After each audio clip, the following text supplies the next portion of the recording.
It's the worst of the CBC for August 17th, 2019, the show where I watch the CBC, so you don't have to. All right, good news. Good news first.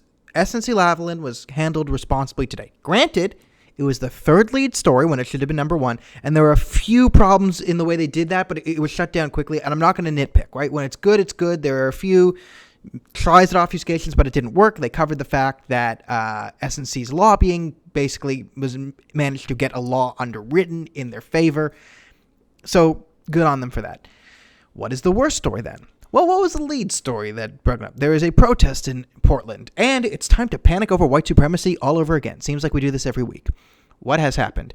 The Proud Boys have organized a protest to sort of raise awareness for the fact that Portland Antifa beat up a journalist, and everyone let this happen. Now, how does the CBC cover this? I don't think you need me to tell you, or you can pretty much guess. What was it? It was far-right protesters gather, and there's left-wing counter-protesters, right? Far-right, left-wing. Far-right, left-wing. Now, they covered this twice in the half-an-hour cycle. Thank God it was only half an hour. I didn't have to watch a whole hour this day. I watched 2.5 hours last year, so cut me some slack. Now, what happened the second time? Well, then it got even better. Then it was far-right white supremacists versus anti-fascists, right? They're anti-fascists. They say they're anti-fascists, which means they're anti-fascists. What about the National Socialist German Workers' Party? Are those socialists because they say they're socialists? No. Those aren't socialists. Nazis aren't socialists just because they say they're socialists, idiots. So, journalism 101. Now, here's something. The reason there are protests is because Andy Ngo, who was an editor for Quillette, was beaten up by Antifa, and this was looked at by police. It's on video. The mayor gave the stand-down order. They completely let the left-wing radicals run rampant in the city. And that's something to protest.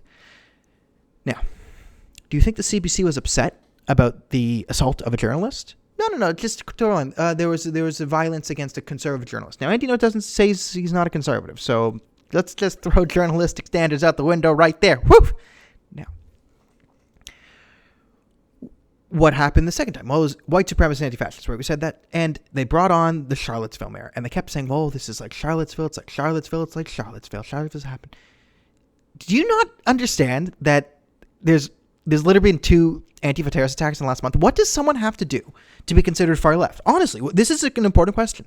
Could you get a tattoo of the hammer and sickle on your face and send everyone in the CBC to a gulag for not being left-wing enough? And will the CBC call you far left? Will that be far left? I don't know. Because what is the qualifications for far left? Because it's not terrorism. It's not armed mobs on the streets. It's not advocating for literal communism. So I don't know what far left is to these people. And you see why people are upset. So Donald Trump tweeted basically saying, hey, Portland mayor, we're going to watch this one. And of course, this was irresponsible of Donald Trump. So irresponsible. Oh, no. Not irresponsible the fact that they didn't cover why. Because the Portland mayor let this happen. He gave the stand-down order. So fake news by omission, all different types of fake news and disinformation here. What was the biggest omission of today's CBC? I'm going to give you 2.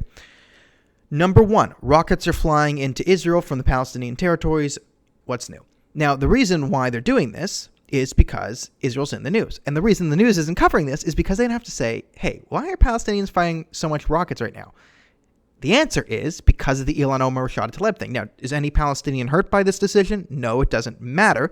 But the Hamas and the rocket throwers know that, hey, Israel's in the mainstream news right now. If we throw lots of rockets, hopefully they'll send rockets back, and hopefully a Palestinian gets killed. Then we can put that on the news. Then the news will cover it, and we'll be like, Israel kills another person. Then Rashad Tlaib can get up and say, I was going to come here to Israel to stop this, but President Trump stopped me. No. Right, we have this every time, and then CBC writes something misleading, and then they retract it a day later, but then the original story stands, and we've seen this play out 1,000 times before. So I'm going to give you number 2. It's another little narrative breaker that less people are aware of, but I think equally important. There's a group of Khalistanis, this is Sikh separatist terrorism within India, protesting outside the Indian embassy today, waving Pakistani flags, singing jihadi phrases and Allahu Akbar stuff. Okay.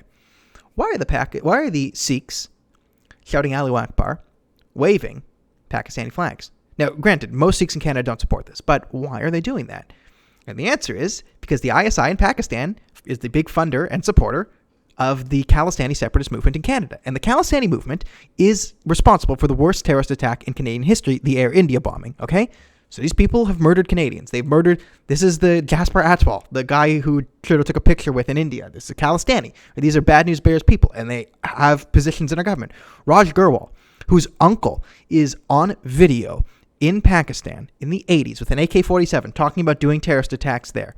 Now, remember, Raj Gerwal, if you don't remember that name, that was the MP who had hundreds of thousands of dollars in debt and gambling, right? Said he was going to resign, right? But then all of a sudden his debts were just paid back like that. And now he's back in Parliament, and there's no problem. No problem. Right? Shouldn't that raise some hairs on the people's head? Like, an MP just had hundreds of thousands of dollars of gambling debt wiped out like that? Where did that money come from? Pakistan and the Khalistanis.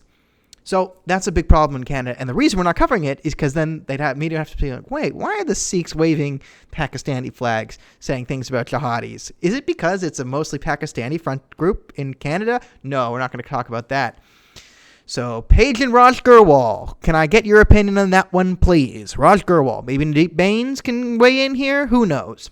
Anyways, that's been today's CBC, and I'm going to give them a passing grade because they covered SNC responsibly. So 5 out of 10 on the Rosemary Barton scale. Hopefully I'll see you tomorrow. I have a lot of workout things to do, so I'm not sure if I can make a video then, but at best, I'll see you Monday. So keep staying tuned, and remember, I took one for the team. I'm watching the CBC, so you don't have to.